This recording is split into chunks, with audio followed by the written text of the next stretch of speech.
মুসলমানের সবচেয়ে বড় অস্ত্র কি জোরে বলেন তো? কামান নাই, বিমান নাই, ইমানের অস্ত্র আছে না নাই?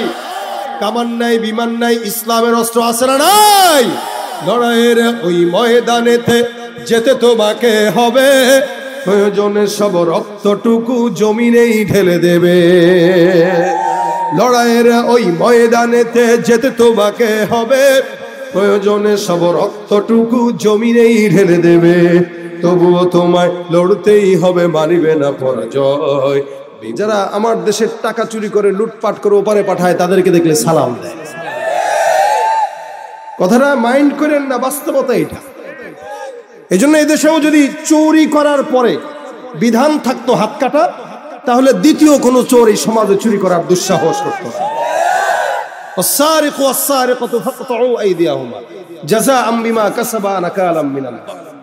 ছোট চোর দেখলে মারো, ওই ছোট চোরকে মারার আগে বড় চোর যে আপনার আমার কষ্ট অর্জিত টাকা চুরি করে মালয়েশিয়ায় সেকেন্ড হোম বানায়, সিঙ্গাপুরে সেকেন্ড হোম বানায়, ইউরোপ আমেরিকায় সেকেন্ড হোম বানায়, ওদেরকে ধরে ধরে শায়েস্তা করেন, ছোট চোর সব বন্ধ হয়ে যাবে। এটা বাস্তব না অবাস্তব বলেন? ইমানের সূত্রে আমাদের ইসলাম নাই, ইমান নাই। সাহাবা একরাম যেই পরিমাণে কালেমার জন্য, ইসলামের জন্য, ইমানের জন্য রক্ত আর জান দিয়েছেন, মাল দিয়েছেন, আমরা যদি সেই পরিমাণ মাল দিতাম, জান দিতাম, তো ইসলাম ছাড়া অন্য কোনো দল মতকে আমরা আমাদের কাছে প্রিয় বানাইতে পারতাম না। কথা আসতে বললেন, জোরে বলেন ঠিক কিনা? কারণ আমাদের ইসলামের জন্য না ত্যাগ আছে, না জান করবার আছে, না মাল দেওয়া আছে, কিচ্ছু নাই। এই কারণে ইসলামটা আমাদের কাছে পছন্দ লাগে না। যদি সাহাবা একরামদের মতো হইতো, রক্ত দিছি তো, জীবন দিছি তো, মানুষ যেটার পিছনে রক্ত দেয়, জান দেয়, ওটার পিছনে মহব্বত থাকে। তো ভাইরা আমার, আয়াতুল কুরসিটা তেলাওয়াতটা বেশি বেশি করবেন, ফজিলত অনেক বেশি শিখবেন ইনশাআল্লাহ। আল্লাহ রাসূল সাল্লাল্লাহু আলাইহি ওয়াসাল্লাম বলেন, বাজার হচ্ছে সবচেয়ে খারাপ জায়গা। এই কারণে বাজারে চলে গীবত, শিকায়াত, গালি গালাজ, ধোঁকাবাজি। মসজিদ হলো সবচেয়ে উন্নত জায়গা, আফজল জায়গা। এই কারণে ওই জায়গায় আল্লাহর সিজদা চলে। আর নবী করিম সাল্লাল্লাহু আলাইহি ওয়াসাল্লাম বলেন, এই যে মজমাটা, এটা হলো জান্নাতের বাগান। যতক্ষণ এখানে থাকবেন তো আল্লাহ পাকের রহমত আর বরকত নাজিল হতেই থাকবে। জোরে বলেন, সবাই মিলে বলেন সুবহানাল্লাহ। এই যে সবাই মিলে বলছেন সুবহানাল্লাহ, রাসূল সাল্লাল্লাহু আলাইহি ওয়াসাল্লামের হাদিস অনুযায়ী এই একটা সুবহানাল্লাহর বিনিময়ে জান্নাতে একটা ফলের গাছ লেগে গেছে। এখন যারা বলেছেন তাদের জান্নাতে আরেকটা লেগে গেছে, এখন আবার আরেকটা লেগে গেছে। যতবার বলবেন ততবার, যতবার বলবেন ততবার গাছ লাগবে। এখন আবার বলেন সুবহানাল্লাহ, আরেকটা লেগে গেছে। এভাবে সারাদিন যদি কেউ বলে তো সারাদিন লাগবে কোটি কোটি গাছ। আপনি বলবেন এত গাছ দিয়ে কি করব? ভাই, বাংলাদেশে কতগুলা গাছ আছে গুনতে পারছেন নি? বাদ দেন, এই এলাকায় কয়টা আছে? হ্যাঁ, কয় না, কথা কয় না। গুনতে পারবেন? কারো সামর্থ্য আছে? এরপরও মানুষ বলে না গাছ লাগান, পরিবেশ বাঁচান। তার মানে আরো দরকার। এই কারণে ঢাকা শহরে আমরা যারা থাকি, আমরা আমাদের বারান্দাগুলোকে গাছ দিয়ে ভরপুর করে রাখতে চাই। আর দাপট দেখাই যে আমার বাগান এটা, বারান্দায় গাছ আর লাগে কয়টা? 10টা। ছোট ছোট দাও, এই 10টা গাছ লাগায় বারান্দায় আমরা বাগান। অথচ আল্লাহ পাক জান্নাতে সুবহানাল্লাহর বিপরীতে যেই গাছটা লাগায় দিবেন, ও গাছের গোড়া এত বেশি মোটা যে একটা দ্রুতগামী ঘোড়া 100 বছর লাগাতার দৌড়াইলেও সেটা শেষ করতে পারবে না। ওই জান্নাতের গাছ চাইতো ইনশাআল্লাহ। জোরে বলেন সুবহানাল্লাহ। জান্নাত চির সুখেরই ঘর, জান্নাত চির সুখেরই ঘর, ওগো জানতে যদি তুমি, মায়া ঘেরা রঙিন পৃথিবী নয় তো সুখের আল্লাহু আকবার। জান্নাত পাওয়ার সহজ পথ সে তো শহীদি মরণ, জান্নাত পাওয়ার সহজ পথ সে তো শহীদি মরণ। শহীদ হলে খোদার রাহে, শহীদ হলে খোদার রাহে, তবে জান্নাত পাবে তুমি। মায়া ঘেরা রঙিন পৃথিবী নয় তো সুখের খনি। আল্লাহু আকবার। আল্লাহ সবাইকে জান্নাত দান করুক। এই জান্নাতে যাওয়ার সহজ একটা আমল বলবো আপনাদেরকে। হ্যাঁ, সবার শোনার আগ্রহ ইচ্ছা আছে। শেষ পর্যন্ত থাকবেন না কারা কারা হাত তুলেন? থাকবেন কারা কারা হাত তুলেন? আল্লাহু আকবার। আলোচনা যেই করুক, সেটা আবু সাইদ নোমানী সাহেব করুক, সাইদ আহমদ সাহেব করুক, অন্যান্য আলোচক করুক, দ্বীনের কথা যে বলবে, যা বলবে ওটাই শুনতে হয়।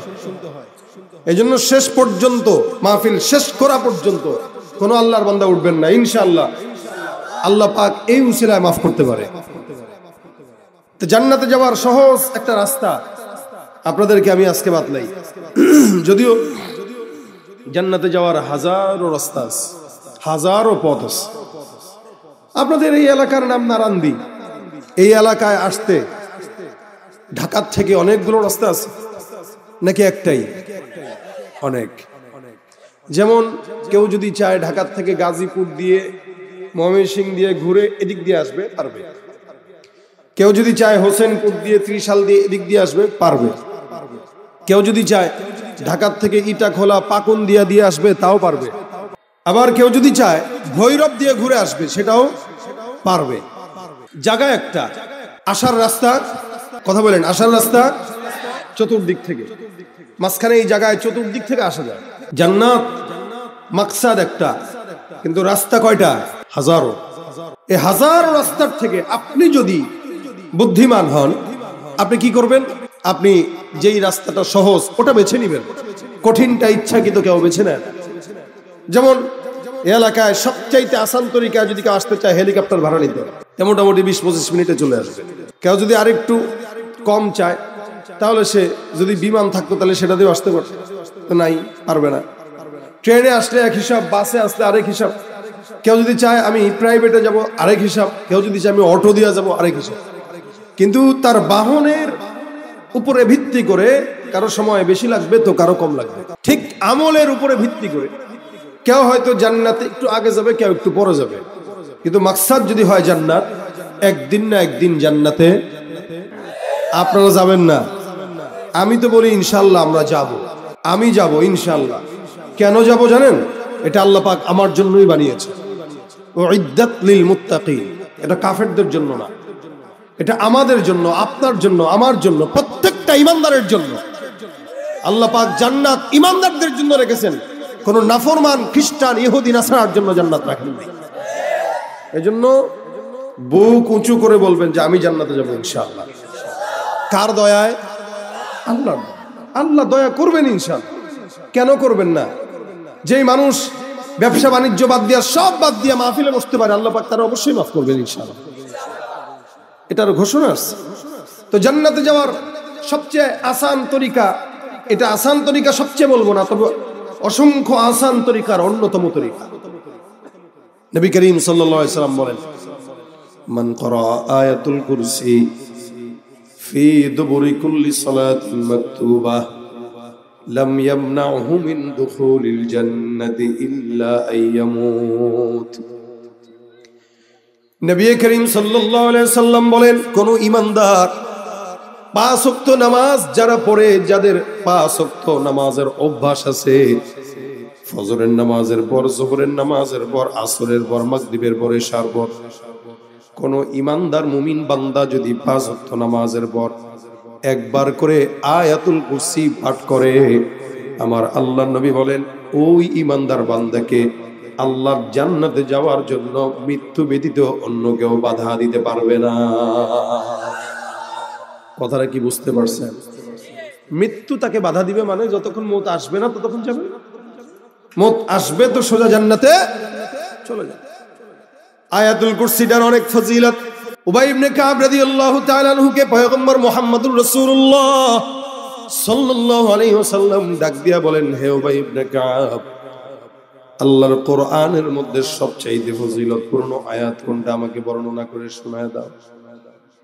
উবাই ইবনে কাব সব সাহাবা আজমাইনদের একটা আদব ছিল, নবী যখন কোনো প্রশ্ন করতেন তারা এটা আল্লাহ আল্লাহর রাসূলের হাওলা করে দিত। সাহাবী বলেন, ইয়া রাসূলুল্লাহ, আল্লাহু আ'লামু ওয়া রাসূলুহু, আল্লাহ আল্লাহর হাবিব ভালো জানে। পয়গম্বর সাল্লাল্লাহু আলাইহি সাল্লাম বলেন, হ্যাঁ, তোমার ফিকির কি বলে, তোমার জ্ঞান কি বলে, ওইটা আমাকে শোনায় দাও। উবাই ইবনে কাব বলেন, আপনি যেহেতু বলেছেন আমি এই কথাটা বলি, কোরআনের ফাতিহা থেকে নিয়ে নাস পর্যন্ত যতগুলো আয়াত আছে ততগুলো আয়াতের মধ্যে আমার আল্লাহ পাক রব্বুল আলামিন আমার দিল বলে সবচেয়ে ফজিলতপূর্ণ আয়াতটাই বানিয়েছেন আয়াতুল কুরসিকে। সুবহানাল্লাহ।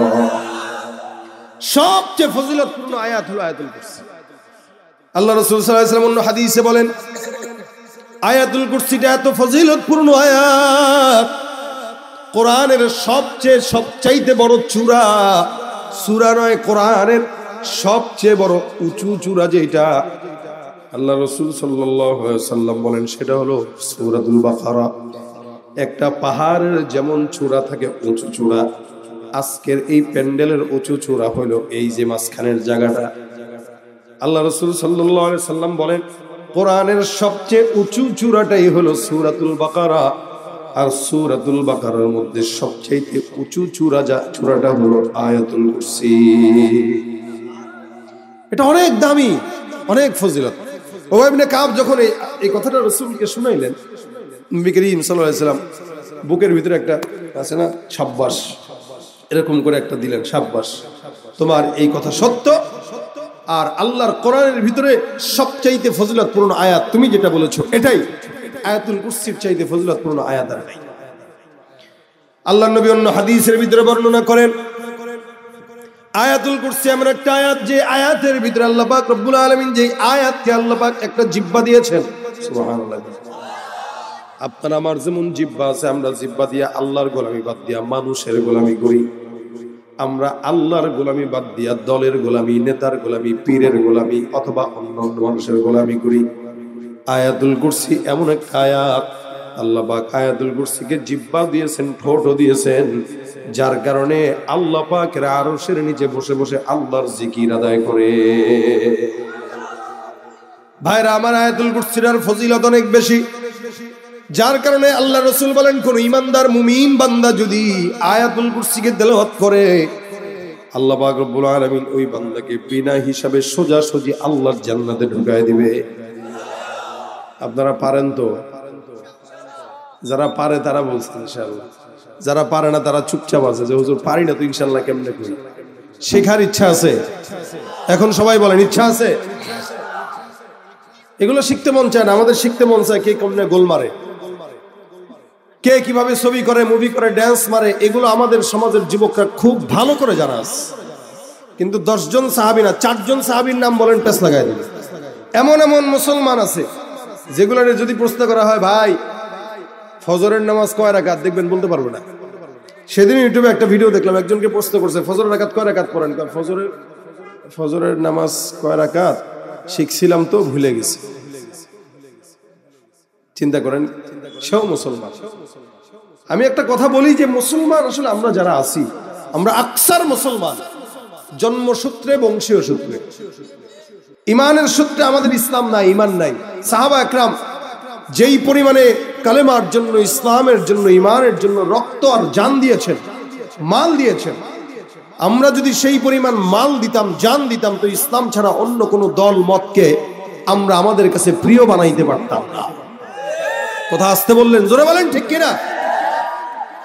কারণ আমাদের ইসলামের জন্য না ত্যাগ আছে, না জান কোরবান আছে, না মাল দেওয়া আছে, কিচ্ছু নাই। এই কারণে ইসলামটা আমাদের কাছে পছন্দ লাগে না। যদি সাহাবা একরামদের মতো হইতো, রক্ত দিছি তো, জীবন দিছি তো, মানুষ যেটার পিছনে রক্ত দেয়, জান দেয়, ওটার পিছনে মহব্বত থাকে। তো ভাইরা আমার, আয়াতুল কুরসিটা তেলাওয়াতটা বেশি বেশি করবেন, ফজিলত অনেক বেশি, শিখবেন ইনশাআল্লাহ। এটা শুধু মানুষকে জান্নাতে নেয় বিষয়টা এরকম নয়। আবু হুরায়রা রাদিয়াল্লাহু তাআলা আনহু বর্ণনা করেন, আয়াতুল কুরসিটা আল্লাহ পাক রব্বুল আলামিন এত ফজিলতপূর্ণ বানিয়েছেন, যার কারণে আয়াতুল কুরসি বান্দাকে যত প্রকার শয়তান জিন্নাতের ওয়াসওয়াসা আছে সব কিছু থেকে আল্লাহ তাআলা হেফাজত করে।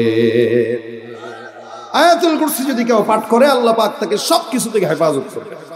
এটাকে রাসূল বলেছেন ইসমে আজম, এটা ইসমে আজমের মতো কাজ করে। অর্থাৎ পড়বেন আর মনের আশা পূরণ হবে না, বিপদ দূর হবে না, এটা হবে না। কারণ এখানে এমন দুইটা নাম আছে, আল্লাহ পাক বলেন আল্লাহু লা ইলাহা ইল্লা হুয়াল হাইয়ুল কাইয়্যুম। আল্লাহ পাক রব্বুল আলামিন এমন একজন আল্লাহ যিনি ছাড়া কোনো ইলাহ নাই, লা ইলাহা ইল্লাহু, আর কোনো ইলাহ নাই তিনি ব্যতীত। আল হাইয়ুল কাইয়্যুম, যিনি চিরঞ্জীব। আল্লাহ পাক রব্বুল আলামিনের হাবিব বলেন কোন ইমানদার মুমিন বান্দা যদি হাইয়ুল কাইয়্যুম নাম ধরে আল্লাহর কাছে চায়, আমার আল্লাহ ওই বান্দার এই দুই নামের উসিলায় বান্দাকে সব চাওয়া পূরণ করে দেয়। যেটা আপনার আমার পয়গম্বর মুহাম্মদুর রাসূলুল্লাহ সাল্লাল্লাহু আলাইহি ওয়াসাল্লাম বদরের যুদ্ধে যেটাকে ফলো করেছিলেন। সাহাবায়ে কেরাম মাত্র 313 জন। বদরের যুদ্ধে কাফেরের সংখ্যা হাজার খানিক। বদরের যুদ্ধে কাফেরের সংখ্যা হাজার খানিক। এই হাজারের মোকাবেলায় মাত্র 313 জন।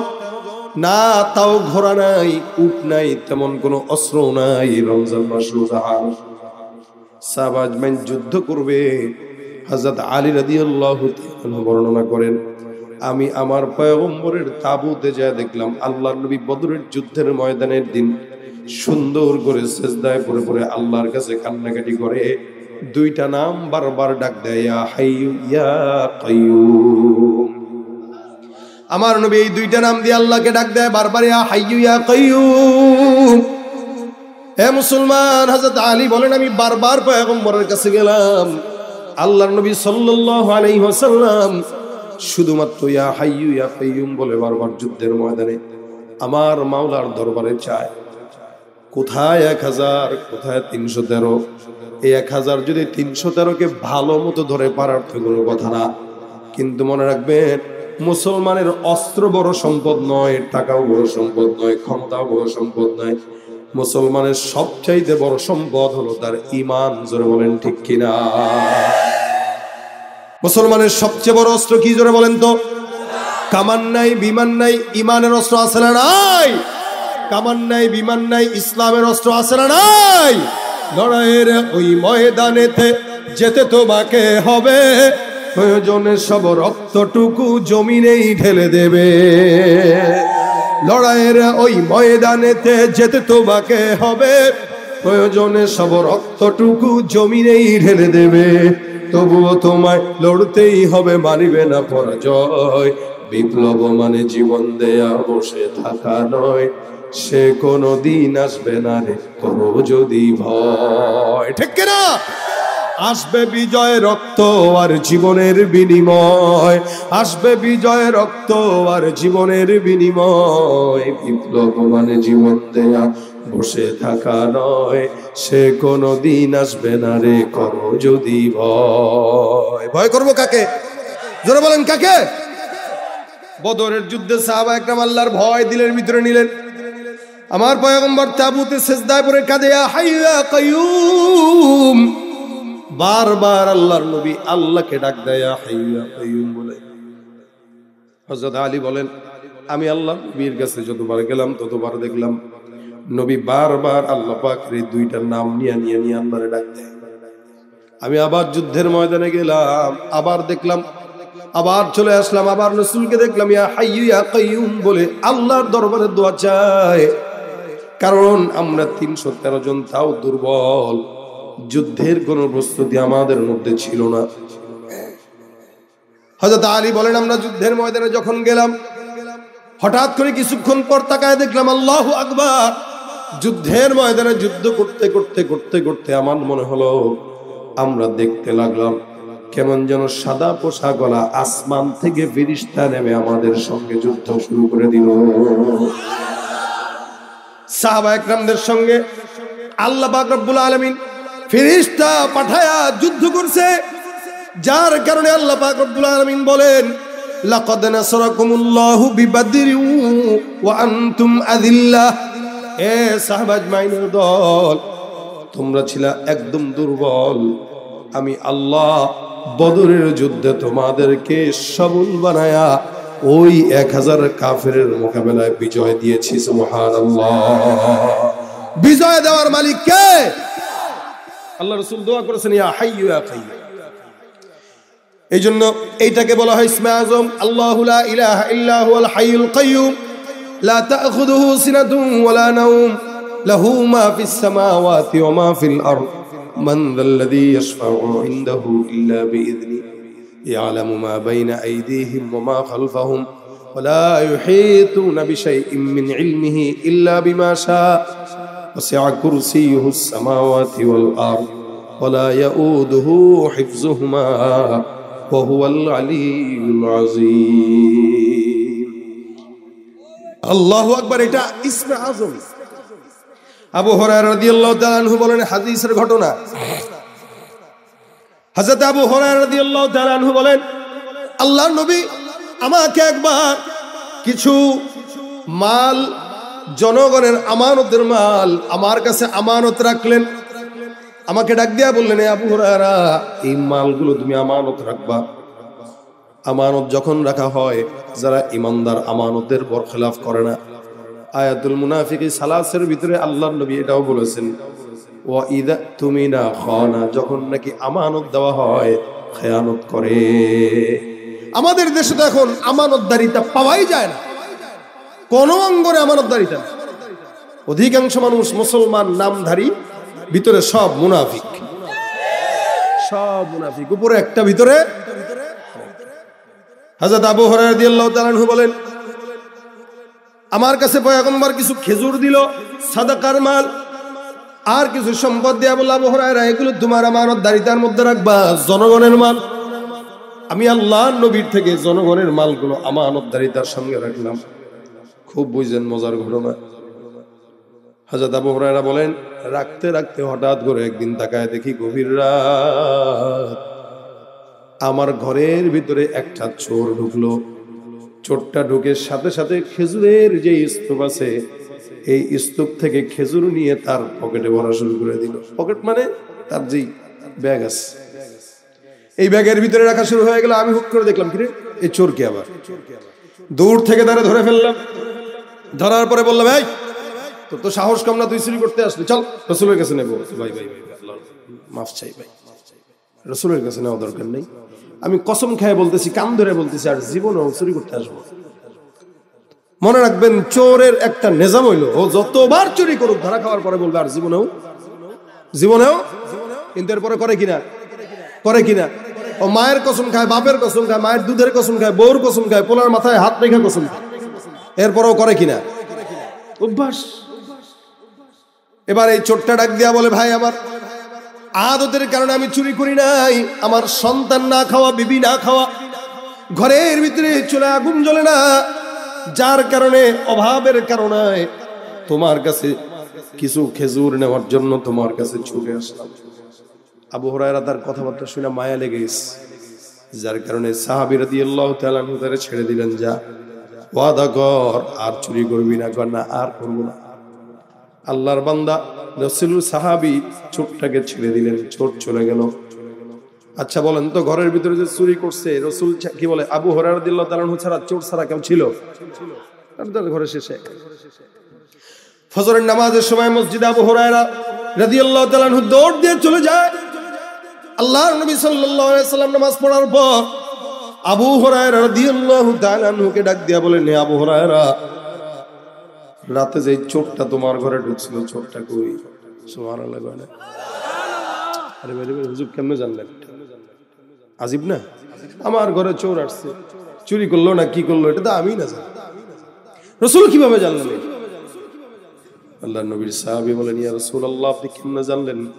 তার মানে আল্লাহ আপনারা জানাইছে। বলে, হ্যাঁ। চোর কই? হুজুর, চোরটা কান্নাকাটি করলো, তার বাসায় নাকি খাবার নাই, যার কারণে সে খেতে পারে না। তার সন্তান নাকি খাবার পায় না, বিবি নাকি খাবার পায় না, তার কারণে আমি তাকে ছেড়ে দিলাম। চোরটা ওয়াদাও করেছে আর কোনোদিন চুরি করবে না। আল্লাহর নবী বলেন, মনে রাখবা, এই চোরটা আজকে রাত্রেও তোমার ঘরের ভিতরে প্রবেশ করবে। আজকে রাত্রে আবার আসবে চোর। আবু হুরায়রা রাদিয়াল্লাহু তাআলা বলেন, হুজুর কি বললেন? এই কত সুন্দর করে কান্নাকাটি করে মাফ টাফ চায় গেল, এটা আবার আজকে আসবে, কেমনে সম্ভব? হ্যাঁ, অপেক্ষা, আজকে রাত্রেও ঢুকবে। ভাই বলেন, নবী বলছেন, তার মানে চোর? কোনো তো সন্দেহ নাই। এখন আপনি যদি জানেন যে আজকে আপনার ঘরে চোর আসবে, আপনি কি করবেন বলেন? প্রস্তুত থাকবেন, লাঠি নিবেন, কেমনে শাস্তি দেওয়া যায় পারলে সুই নিবেন, যে আজকে তুই ধরা খাইলে ফুটা করবো সুই দিয়া। কিন্তু মুশকিল হইলে আমাদের দেশে এই ছেঁচড়া চোর দেখলে মানুষ পিটায়, ছেঁচড়া চোর দেখলে মানুষ পিটায়, কিন্তু বড় বড় চোর যারা আমার দেশের টাকা চুরি করে লুটপাট করে ওপারে পাঠায় তাদেরকে দেখলে সালাম দেয়। কথাটা মাইন্ড করেন না, বাস্তবতা এটা। এই জন্য এই দেশেও যদি চুরি করার পরে বিধান থাকতো হাত কাটা, তাহলে দ্বিতীয় কোন চোর এই সমাজে চুরি করার দুঃসাহস করতো না।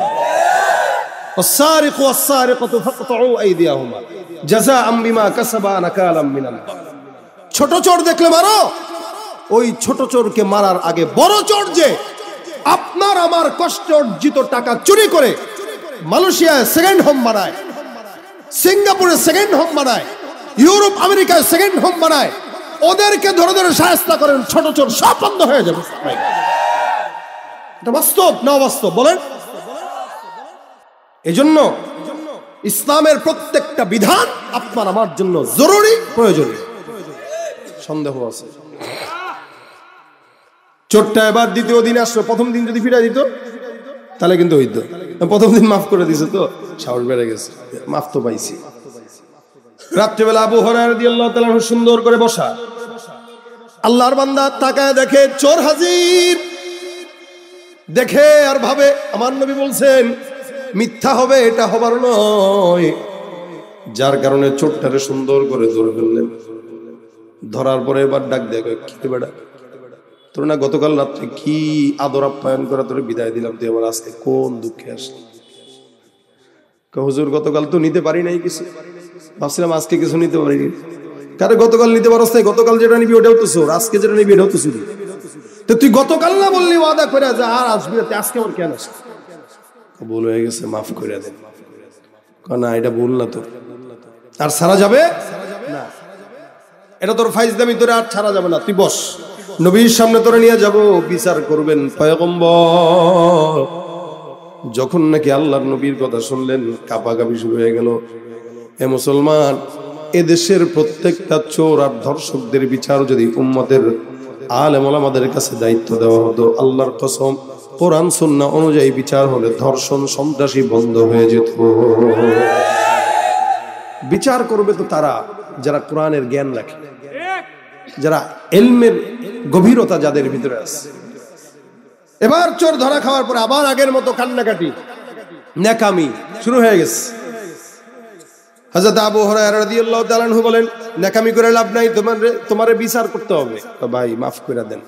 সাহাবা একরামদের দিল নরম ছিল, রুহামা উবাইনাহুম, তারা পরস্পর ভ্রাতৃত্ব আন্তরিকতা এটা বজায় রাখতেন। তবে হ্যাঁ, কিন্তু কুফরি যদি কেউ করতো এই ব্যাপারে কোনো ছাড় দিতেন না।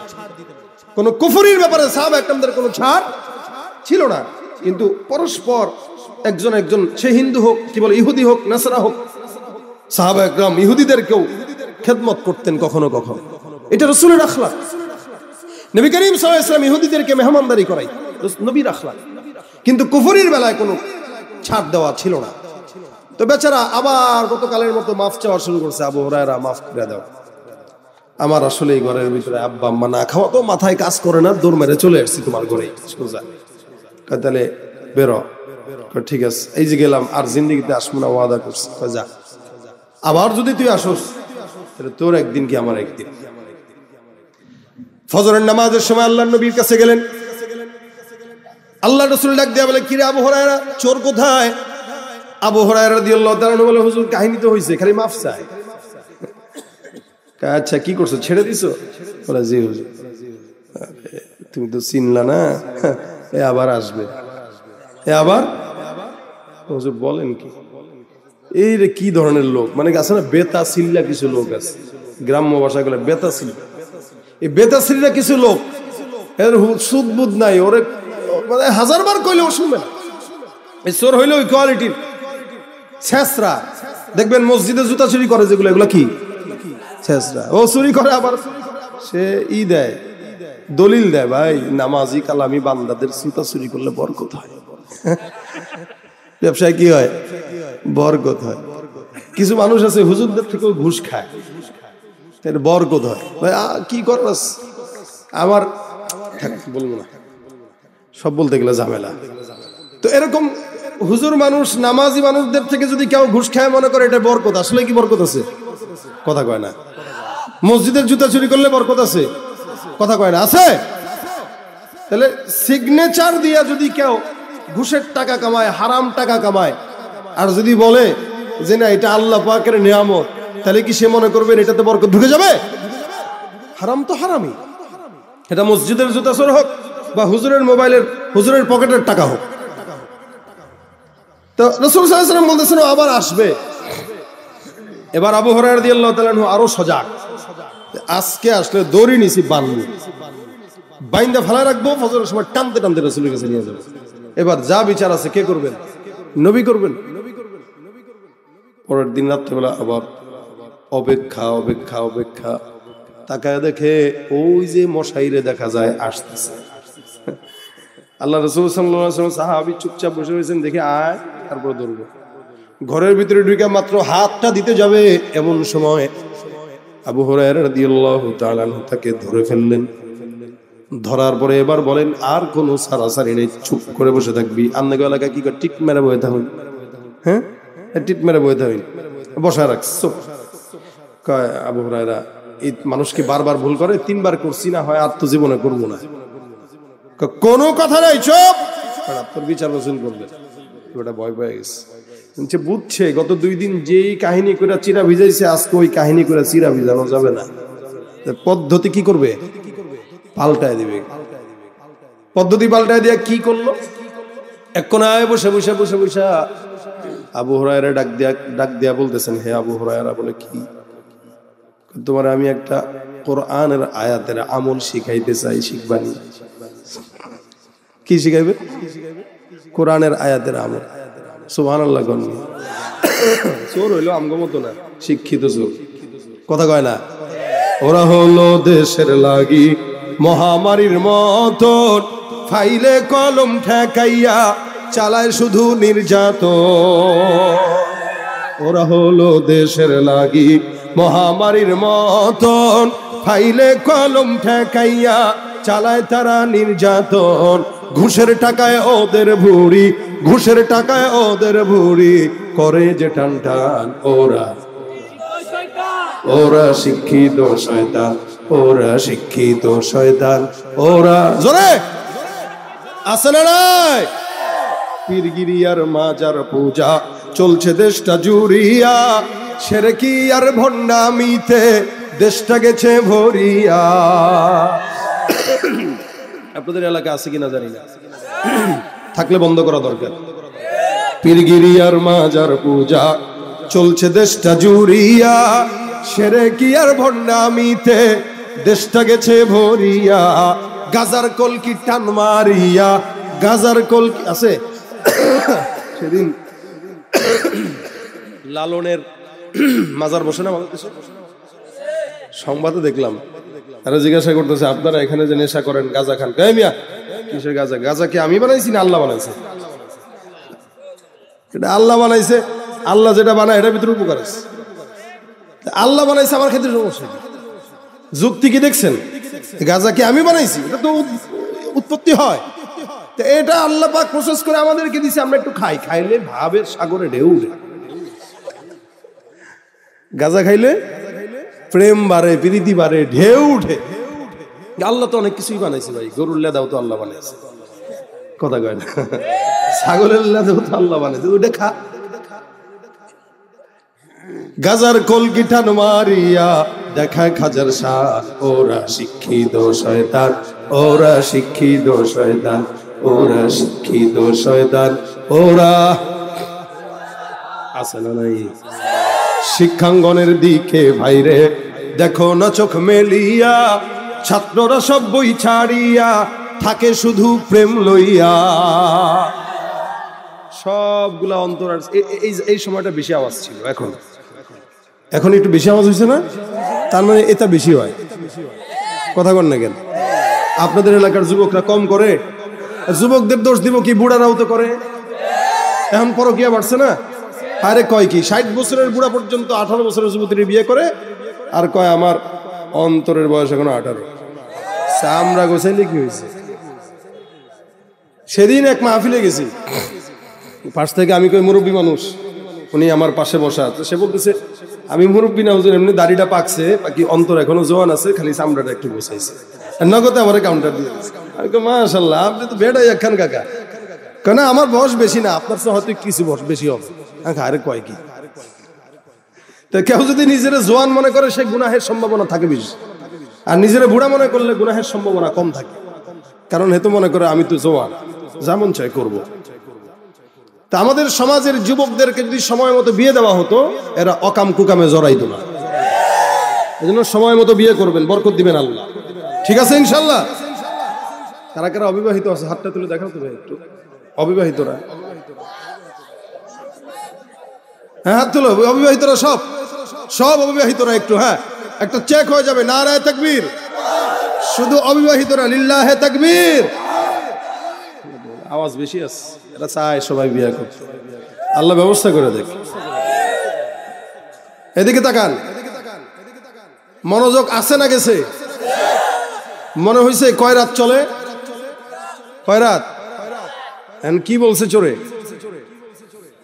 কথা কয় না। কোরআনের আয়াতের আমল শিখাইবে। আবু হুরায়রা রাদিয়াল্লাহু তাআলা আনহু বলেন, এই তুই আমার কোরআনের আয়াতের আমল শিখাবি? চোরের ভাবসাব এরকম, আমি চোর হইলে কি ইমান তো ঠিক আছে, আপনি মনে পাত্তাই দিতেছেন না আমার। একটা ভাবসাব আছে, আমি চোর হইলে কি হয়েছে? হ্যাঁ আমি আপনার কোরআনের আয়াতের একটা আমল শিখাবো, আপনি শিখবেন?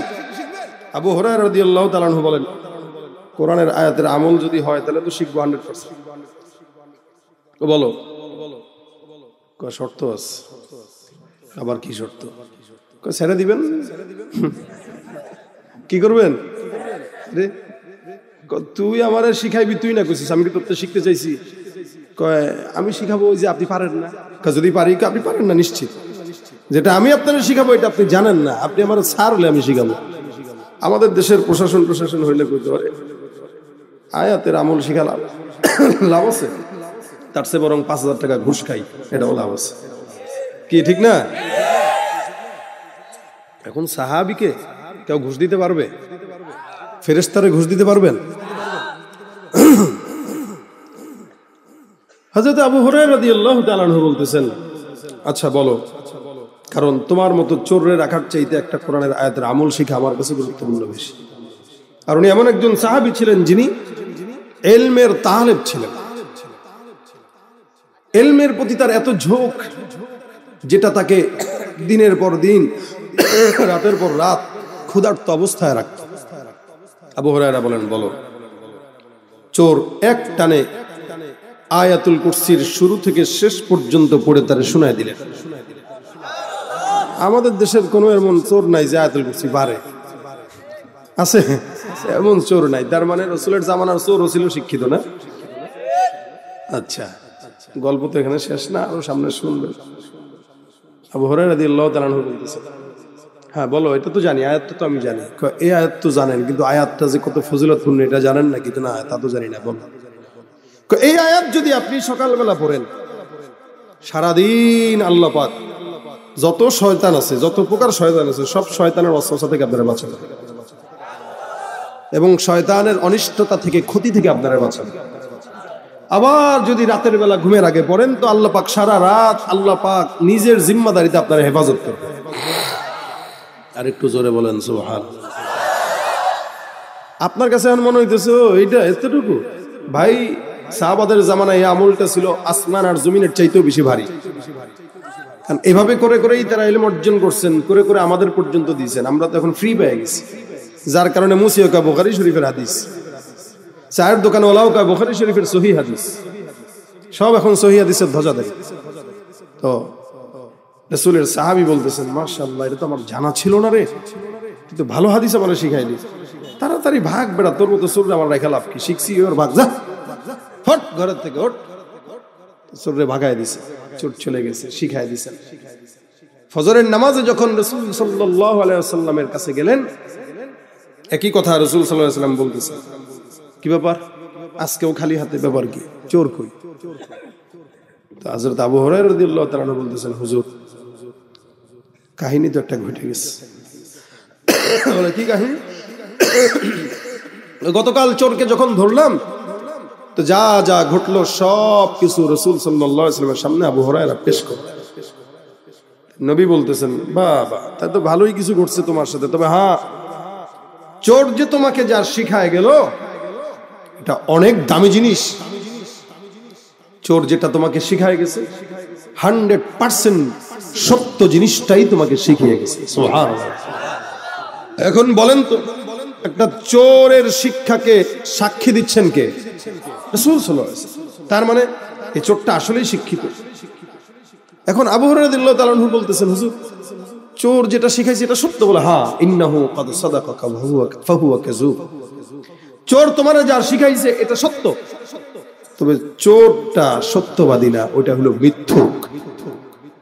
সাহাবী আবু হুরায়রা বলেন, ইয়া রাসূলুল্লাহ, সে গত প্রথম দিন আসলো তখনও বললেন আসবে, দ্বিতীয়বার আসলো আবার বললেন আসবে, এরপরে চোরটা সত্যবাদী না মিথ্যাবাদী, যেটা শিখাইলো এটাও সত্য, সবই আপনি জানেন, আপনি কি চোরকে চিনেন? এবার আবু হুরায়রা রাদিয়াল্লাহু তাআলা প্রশ্ন করতেছেন, রাসূল আপনি কি চোরকে চিনেন? রাসূল করিম সাল্লাল্লাহু আলাইহি ওয়াসাল্লাম বলে, হ্যাঁ যাকা শাইতান, ওটা তো মানুষ না রে, ওটা ইবলিস শয়তান।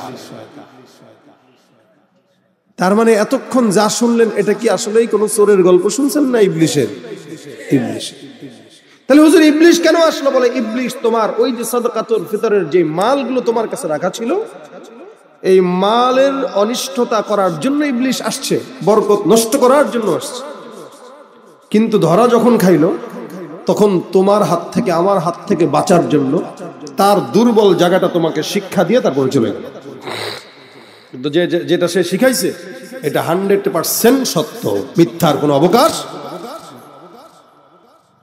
তার মানে আমরা আয়াতুল কুরসির মাধ্যমে দুইটা জিনিস জানলাম। একটা হলো কোন ইমানদার যদি আয়াতুল কুরসি 5 ওয়াক্ত নামাজের পরে পাঠ করে তো আল্লাহ পাক তাকে মরার সাথে সাথে জান্নাত দান করে দিবেন। 2 নাম্বার, কেউ যদি আয়াতুল কুরসি সকাল আর সন্ধ্যা পাঠ করে তো আল্লাহ পাক রব্বুল আলামিন তাকে সারা দিন আল্লাহ নিজের জিম্মায় রাখবেন, অর্থাৎ জিন্নাত শয়তান যত অনিষ্টতা আছে সব অনিষ্টতা থেকে আল্লাহ হেফাজত করে। এখন আপনি বলেন, আমাদের তো জান্নাতে যাওয়া দরকার, হ্যাঁ, আমাদের তো শয়তানের অনিষ্টতা থেকেও বাঁচা দরকার। হ্যাঁ, যদি তাই হয় আজকের এই মজমায় আমি আপনাদেরকে এই যে এই কথাগুলো শুনাইলাম, এই কথাগুলোর পর যদি কেউ নিয়ত করে যে আমি 5 ওয়াক্ত নামাজের পর এখন থেকে আয়াতুল কুরসিটা পাঠ করব, আশা করা যায় ইনশাআল্লাহ আল্লাহ তাকে মৃত্যুর পরে সাথে সাথে জান্নাত দান করে দিবেন এবং শয়তান জিন্নাতের ওয়াসওয়াসা থেকে আল্লাহ হেফাজত করবে। শুধু তাই না, আপনার ঘরে অনেক সময় সন্তান বাচ্চারা থাকে, এরা কান্নাকাটি করে, এরা দেখবেন কোলে নিলেও থামে না, দুধ খাওয়াইলেও থামে না, বাবা নিলেও থামে না, মা নিলেও থামে না। তো কি করবেন? পেট ব্যথা করে না, কি করে বুঝতে তো উপায় নাই, বাচ্চা মানুষ বলতে পারে না। আপনি তখন আয়াতুল কুরসি পড়ে একটু ফু দিয়ে দেন, আপনি নিজেই হুজুর হয়ে যান। ওই রাত 3টার দিকে কোন হুজুরে ফোন দিবেন ফু আনানোর জন্য? আপনি ফু দেন, আপনি বাবা, আপনার ফুয়ের দাম আছে। আয়াতুল কুরসিটা পড়ে আপনি ফু দিয়ে দেন, দেখবেন সন্তানের শয়তান যদি খোসাও দেয় ওইটার থেকে আল্লাহ পাক হেফাজত করে দিবেন। ঘরে টাকা রাখছেন জমায়া, ব্যাংকে রাখলে সমস্যা, কোন ব্যাংক কখন পালায় ঠিক নাই, এজন্য অনেকে ঘরে টাকা রাখে। তো টাকা রাখার সময় একটু আয়াতুল কুরসি করে ফু দিয়ে দিয়ে দেখবেন টাকার বরকত নষ্ট হবে না, এবং আল্লাহ পাক বরকত দিয়ে দিবে। আর এই কারণে হার সময় আয়াতুল কুরসি এটা আপনার আমার একটা ইসমে আজম হিসেবে সামনে রেখে দিব যে হ্যাঁ, এটা যদি আমি পাঠ করি তো আল্লাহ পাক আমাকে অনেক বিপদ আপদ থেকে হেফাজত করবে। এটার মাধ্যমে এই এই এই এই হয়। তা আজকের এই মজমা থেকে 10 জন যদি এই আমলটা করে ইনশাআল্লাহ আশা করা যায় মাহফিলের কামিয়াবি এই জায়গায়। এরপরে তো অন্যান্য ওলামা একরামরা আছেন, ওনারাও অনেক কথা আপনাদেরকে শোনাবেন। এক একজনের জবান থেকে এক একটা কথা নিয়ে যদি কেউ আমল করে মাহফিল কামিয়াবি হওয়ার জন্য এটাই যথেষ্ট। আমরা তো মুশকিল হলো জানি লেকিন মানি না। যেমন ওই যে গল্প শোনাইলাম শয়তানের, এই শয়তানটা শয়তান কেন হয়েছে জানো তো অনেক, শুধুমাত্র না মানার কারণে শয়তান হয়েছে। সমাজেও যারা শিক্ষিত কিন্তু জানে মানে না, এরা সবগুলো শয়তানের খালাতো ভাই। জানে ঠিকই মানে না। আপনি কিছু বললে মিয়া আমরা কি কম জানি হুজুর করছে? জানোস তো বেটা, তো শয়তান কেন ভালো হ, শয়তান কেন ভালো হ? ওই যে জানে মানে না। এই জন্য আমাদের বুজুর্গানে দিনরা বলতেন, আগার মানুঙ্গি তো বানুঙ্গি, কেউ যদি মেনে নেয় আল্লাহ পাক তাকে বানায় দেয়। কি বানায় দেয়? আল্লাহর ওলি বানায় দেয়, আল্লাহ পাক তাকে কবুল করে নেয়। এই জন্য মানার চেষ্টা করার তৌফিক দান করুন। 5 ওয়াক্ত নামাজের অভ্যাস আছে তো আপনাদের? হ্যাঁ, ফজরের নামাজে জামাতের লোকের দিকে তাকাইলে মনে হয় না এদেশে কোনো মুসলমান বসবাস করে। আবার শীতের দিন খালি ইমাম সাহেব আর মুয়াজ্জিন সাহেবই থাকে, আর কেউ না। আর জুমার দিকে তাকাইলে মনে হয় দেশে হাজার লক্ষ লক্ষ মুসলমান, কারণ মসজিদ 5 তলা হইলেও ভরপুর। আসলে কি জুমার জন্য আল্লাহ পাঠাইছেন আমাদেরকে? এই জন্য 5 ওয়াক্ত নামাজ বা জামাত আদায় করব, এবং নামাজের পরে জবান এটা লাজম বানায় নেব যে আমি এটা পড়বো। আমি কষ্ট করে আসলাম, আমার এই ভাঙা গলা নিয়ে ঠান্ডা নিয়ে আপনাদের সাথে কষ্ট করে বহু কথা বললাম। এটার সাকসেস, সফলতা তখন যখন 2 জন পড়বেন। আপনারা ঘরে বসে মসজিদে বসে পড়বেন, আমি আমার বাসায় থেকে থেকে সওয়াব পাবো। আবার আপনার মাধ্যমে আপনার বিবি যদি পড়ে, অন্য কোনো মানুষ যদি পড়ে, তো আপনিও তাদের সওয়াবটা পেয়ে যাবেন। এই জন্য আল্লাহ পাক আমাদের সকলকে মানার তৌফিক দান করুন, আয়াতুল কুরসি পড়ার এবং শিখার এবং এটার উপরে আমল করার তৌফিক দান করুন। যা বলেছি শুনেছি এগুলোর উপরে আল্লাহ বরকত দান করুন।